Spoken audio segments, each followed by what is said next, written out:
เมนูอาหารแรงเลยนี่เด้อลูกชายข้อมาปีกไก่แล้วก็น่องไก่มักใส่ซีอิ๊วใส่เกลือใส่น้ำตาลน้อยนึงแล้วก็ใส่แป้งนวลน้อยนึงพี่น้องน้อยแท้ๆได้ยุ่มเดียวยิบเดียวน้อยๆวันนี้ก็มักแบบว่ามักก็บ่ได้ใส่ซีอิ๊วหลายดอกมักแบบว่าจืดๆไว้มื้อนี้จิทอดให้ลูกชายแล้วก็จิทอดให้ลูกชายคนโตลูกชายคนโตเป็นไผว่าติผัว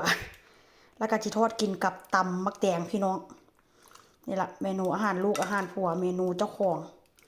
มีปลาอยู่หั่นก็ว่าจิทอดกับมื้อนี้ก็คือเก่าปลาก็ได้แห้วตามเคยมื้ออื่นพวกเราจึงจิทอดปลาก็ได้นี่น่ากินบ่น้ำดำนี่พริกไทยเด้อนี่เด้อเมนูอาหารแรงพี่น้องมาเด้อผู้ใดจะกินนำกันเด้อติดตามมึงเด้อว่าทอดจิเป็นหน้าตาแบบใดเวลาทอดแล้วก็จะลงคลิปให้เบิ่งดอกนี่งานหลังนี้ขาดบ่ได้เด้อทอดน่องไก่ปีกไก่นี่เด้ออาทิตย์นึงนี้ต้องขอมาลูกชายก็ได้เจอกันเด้อในคลิปวิดีโอทอดน่องไก่ปีกไก่